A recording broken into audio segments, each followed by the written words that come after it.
Good afternoon. I'm Mark Allen with Gaper.io, and I'm here today with Rich Thau, the president and co-founder of Engagious. Good afternoon, Rich. How you doing? I'm doing well. How are you? I'm doing well, sir. Thank you. It's a little bit late there. It's you're on the East Coast there, so you're close to the end of the day, correct? Correct. Yes, sir. Yeah. What's the weather like in that part of the world today? It's cloudy today, and the sun is now breaking through as it's about to set. All right. Well, I'll be sure to call mom and see how she's doing. My mom lives not too far from me. So to start with, can you share a brief background of yourself and your work experience? Sure. I'm the president and co-founder of a company called Engagious, and it's a company that specializes in message testing and message refinement.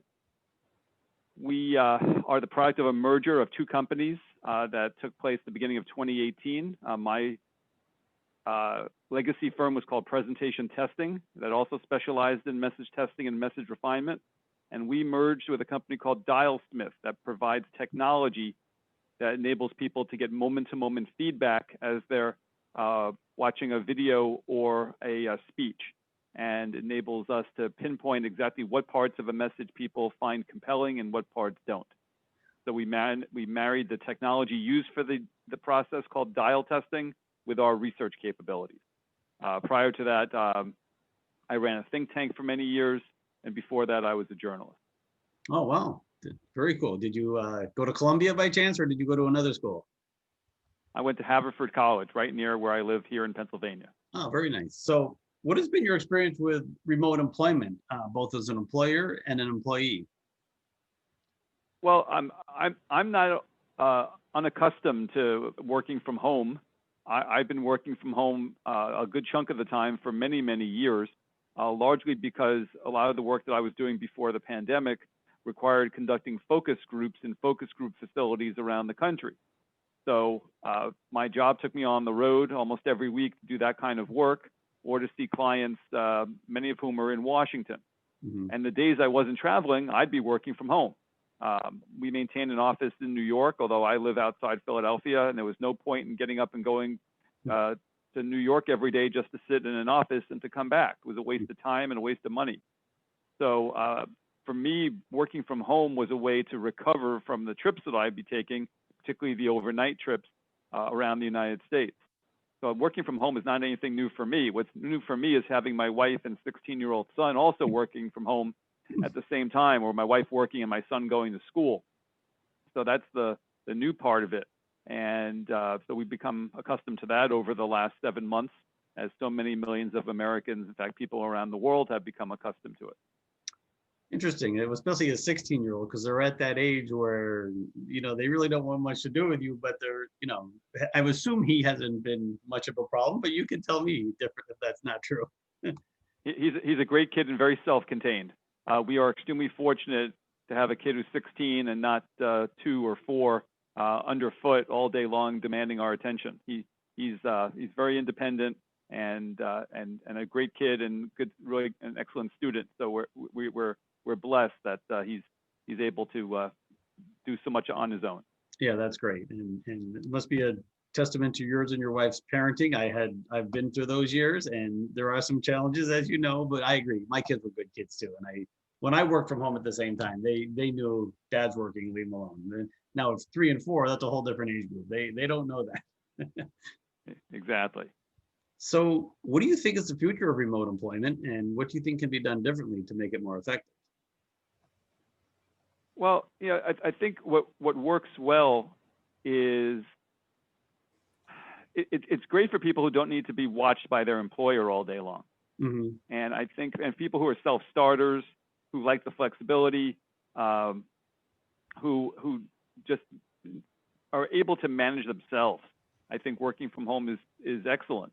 You hear a lot of people say that they're saving time on commuting, they're able to build in more personal time in their lives. That's something that I think is a real positive, that people are able to do that. In other ways, some of the negatives are that it removes one of the last remaining boundaries, even if one even existed, between work and private life. We've now, through Zoom and other platforms, let complete strangers into our living rooms, our kitchens, some cases people's bedrooms. And I think it's a level of familiarity that we weren't expecting, that we're still becoming somewhat accustomed to. And I know in my life that these last 7 months have been incredibly hectic, and I'll work the entire day. Literally from the moment I get up, I'm checking emails. I'm doing it the entire day, having dinner with my family, then going back to work, and oftentimes working very late into the night. And what I notice is that other people are doing the exact same thing. And I also moderate focus groups, as I talked about, and those focus groups are not done during business hours. I did 2 of them last night. The first one started at 6, ended at 7:30. Second one started at 8, finished at 9:30 p.m. Eastern. And then we did a half-hour debrief with the clients. We finished up at 10 o'clock last night. That's not uncommon for us. So there's a lot of work that just keeps going and going and going. The plus side is that I got to sleep in my own bed last night. I moderated focus groups with people in the Beltway area, and they were all in their homes. I was in mine. As soon as I said goodnight, they were gone, and I just moved on. And I didn't have to go to a hotel and check in and go to bed late and get up early. And so the wear and tear on my body physically is easier. But I'd say, there are certain things I think that we can take from this experience and learn from. And I think there are things that employers can do to make working from home much more tolerable than it was before. One of the projects I've been doing for the last many months, Mark, is something called the Back2Normal Barometer. It's actually a survey of Americans' attitudes toward getting back to normal during the pandemic. And we asked in a survey we did in late August, which of the following are things your employer could do to make working from home less stressful? And people could choose from a variety of different items on the list. The number one thing on the list, 53% of the respondents said, allow more flexibility in the hours and times of day that I work. So even though people are more flexible, they're still not feeling as though they have as much flexibility as they would like, which I thought was very, very interesting, since working from home seems to lend itself to the most level of flexibility. People still didn't think they had enough. The next item on the list was purchase better software and hardware for me and other employees. People, I guess, feeling like they didn't have this technology that they needed. There was 33% who said convene more meetings and conversations through the phone rather than video conferencing. So you have some of the Zoom fatigue going on there. And then the next one I thought was one that really hit home for me. Stop sending emails and texts to me at all hours and on weekends. So you've got nearly a third saying that. Another 29% said incentivize all workers on our team to get exercise. 25% said purchase better home office furniture. And 22% said demand that I take more time off. So a lot of those things on that list would cost an employer next to nothing or nothing to do. And I think there's just a lot of opportunities out there for employers to make working from home that much more tolerable or even enjoyable for their employees. And it's interesting, when you went through that list, I would have expected 2 through the end to be on it, but number 1 did surprise me. Yeah, I guess there are still enough people who feel as though that their employer is inflexible when it comes to the hours and times of day that they're working, and maybe these employees feel as though their employer doesn't like them working on weekends, or doesn't want them doing it at night, or who knows what's going on. Or maybe have to do with flexibility of dealing with family. Again, I don't know precisely beyond what I shared with you. Yeah, that would be my gut feeling, is it has something to do with family, because especially since the kids are home now too, and the spouse. Yep. Which exactly. does cause an extra burden to most people. And I've been on calls where, you've seen the dogs come in and the kids come in, and it's, they have commercials and they have jokes about it, but it's real. It does happen. Yeah, my cat crawls behind me on the sofa. She's sleeping on the love seat across from me now, but half the time she's walking back and forth. People are cracking up, Yeah. But well, hopefully we won't wake her up during this, and she makes it. No, she's sound asleep. Yeah. She'll be up at 4 o'clock in the morning when I don't want her asleep, and she's asleep now when I would love for her to be awake. Yes, like a teenager. Precisely, just like a teenager.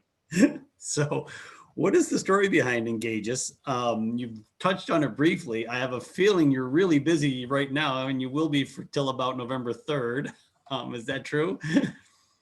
Well, we're very busy right now. Because one thing that we've been doing as part of our company is a separate project called the Swing Voter Project. And every month we've been conducting focus groups across the upper Midwest with people who voted for Obama and then voted for Trump. So we're looking at this narrow category of swing voters to understand what their likely voter behavior is going to be. So we just did focus groups of voters in that category October 8th. Before that, we had that September 30th. And then we're doing another focus group the night after the election to hear how people voted and why. So this has been a very, very busy time for us with that. We don't work on campaigns, so we're not working for candidates or anything like that. And that enables us to focus on some larger questions. And the Swing Voter Project we're doing in conjunction with Axios, the news organization that covers politics. They've been publishing all reports ever since the beginning of this project in March of 2019 to describe to their readers what we're finding with these swing voters. And do you see the numbers changing as time goes on, or like a certain event would cause the numbers to spike one way or another on a particular day? Not really. I mean, it's been pretty consistent throughout the entirety of the project, which is that roughly 2/3 of these Obama-Trump voters plan to vote for President Trump. So there's been about a third or so who are going to vote for Biden, a quarter to a third, and the remaining 2/3 to 3/4 are going to vote for Trump. So the president has held on to most of them, but not all. Interesting. And then, I mean, I've seen some of these focus groups, and you see like the little thing on top, this thing going like this as they're talking. Is that what you do? One of the things? Well, so yeah, with this project, we've been doing some of it's called dial testing, and we've done some of it. We actually had respondents give their moment-to-moment feedback to portions of Kamala Harris's acceptance speech, for example, during the Democratic convention, and Nikki Haley's speech during the Republican National Convention, just to see how people responded to two very contrasting messages about race. I'm curious how these swing voters viewed that. And that's up at our website at swingvoterproject.com, if anybody would like to look at that data. I personally would like to look at it. It's fascinating. I understand both sides. I'm not going to get into politics here. Believe it or not, my niece works for Kamala Harris. So that part of it, I'm always interested in her. She was actually the person who caught COVID in Kamala's inner circle. Oh, I'm sorry to hear that. Yeah, she's fine now. I've talked to her. She's doing fine. But at first, it was a week ago, Thursday, that we found out about it. Oh boy. Yeah, but she is doing fine. I can tell. Good. I've been in touch with her dad too. So that's my brother. I'm glad to hear that. Yeah. So, I mean, that's really fascinating, some of the stuff you're doing. And I'm assuming you're in touch with the big media companies. Those are your customers. Is that correct? Well, no. In this case, the relationship with Axios is basically there's no money changing hands. On this particular project, they have exclusivity on the project in exchange for giving us the coverage. So that it's a $0 transfer. Most of our clients are trade associations and advocacy groups trying to test and refine their messaging on public policy. So we work for a number of leading major trade associations in Washington, helping them figure out what their framing should be on issues and then what messaging points they should use to support those frames. So I'm assuming after the election, that type of work will pick up again, because I got to believe you're very busy with the election now, right? Yeah, well, it's again, I think that we're not, our pattern of busyness is not tied to the election, except for the Swing Voter Project, which has just kept me busy month over month. What really is likely to keep us busy, and we're anticipating it, is a whole raft of new policy making that will come after the election, and my clients feeling as though they want to advance certain policies or stop other ones, and they'll need messaging help to do that. That's typically what happens after an election. So we're not tied to the election, we're tied to the aftermath of the election. Interesting. So do you spend a lot of time in Washington? Generally, I do, although I've not been there since March. But yes, I'm often there. But I'm talking to my clients in Washington all the time. Wow, very, very interesting. So I would assume by nature, a lot of your work is remote to start with. Is that correct? Well, it's now remote because I'm monitoring focus groups remotely. In the past, a lot of it was face-to-face with clients in Washington and elsewhere, and then doing focus groups in person all around the United States. And so all of that has now been migrated to working from home. Interesting. Well, and I actually distinguish between working from home and working remote. I believe, where is your office, in Philadelphia or Washington, or is it? So I have an office. We're headquartered in Oregon, but I'm only out there once or twice a year. I haven't been there since January. I really don't have much of a need to be there. But the office I have is one in New York. but it's a legacy office when I lived up in New York many, many years ago. And so it's really not being used right now. Most of the time, most of the work I'm doing is even before COVID came, I'm doing from home or I'm doing from somewhere on the road. Yeah. So you basically work remotely 100% of the time anyway. It's just a matter of what city, correct? Precisely. Yeah. If I have the laptop, I'm ready to go. Yeah. I know that feeling. And then when you're working from home, it's like, it sounds like you're in that same boat as, do you work from home or do you live at work? It's kind of a fine line between the two. That's exactly right. And sometimes it does feel like living at work. So go ahead. No, it does. I mean, I don't work out of my bedroom, so I have reason to get out of that room and go to a different room. So that does give me a change of pace, which is really important. Yeah, and I don't know about you, but like I've worked from home for over 10 years myself, and prior to the pandemic, I literally would just at 5:30 I went to my gym just to set a boundary that you have to get out and get some exercise. I don't know if you do you actually have that luxury, so you're always in different cities. Yeah, well, that's actually one of the things that's improved my quality of life significantly, at least my health, I should say, which is that when I'm traveling, I often don't have time to get in a workout. But I made a commitment to myself when the pandemic started that I would get myself exercise every single day. And since early April, I have not broken that commitment. Sometimes I'm getting exercise. I'm taking a walk around my neighborhood at midnight, but it's not. But I alternate either going for a long walk or going bike riding. And when the weather's really bad, I'll get on an exercise cycle in the basement and do that. But it's really, really critical for me to be able to get outside every single day. I think mentally, I'm not sure I would have been able to deal with this if I hadn't been able to break out every day and get some air and get outside and stretch my legs. It's so vitally important to my well-being. I agree 100%. And as you know, when you travel, you generally don't eat as healthy as you would have as if you were at home. No, not at all. My wife is an excellent cook. I benefited from not only her food, but her companionship and my son's companionship and being able to see them every day. It's something that is hard. I'm a Marriott Bonvoy card holder. I have over 700 nights in Marriott hotels in my career. So you think about that, that's almost 2 years worth of hotel stays. And so there's a lot of time I've been gone. And to me, I feel horrible for the people who've been through the most wrenching experiences these last 7 months.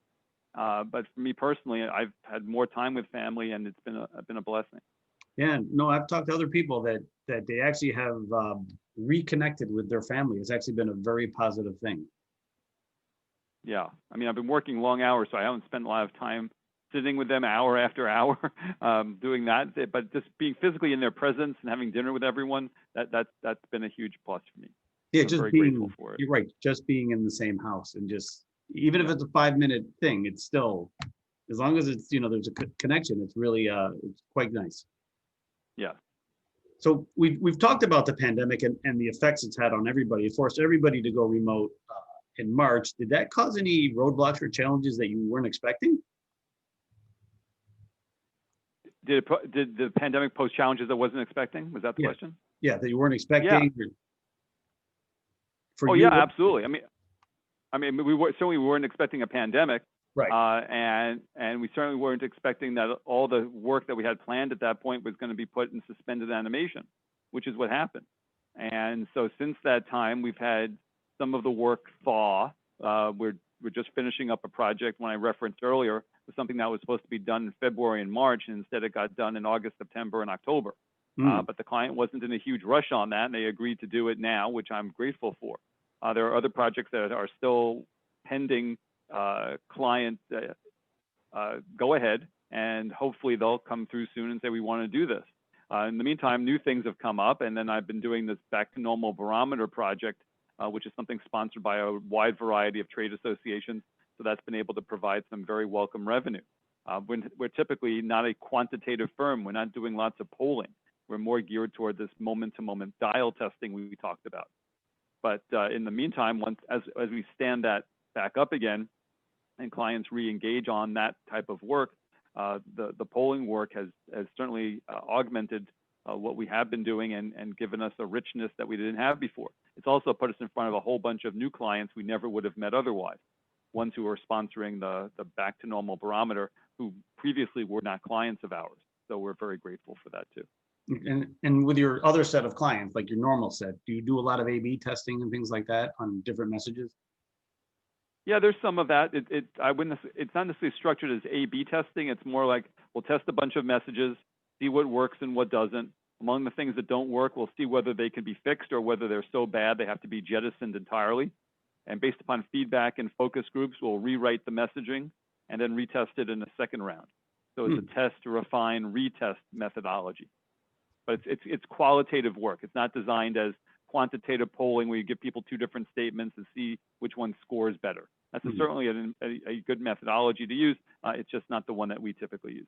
Makes sense. Okay. Well, Rich, I want to thank you for your time today. This has been very interesting. I'm sure you're busy. I'm assuming you might even have some focus groups to take care of tonight. Is that correct?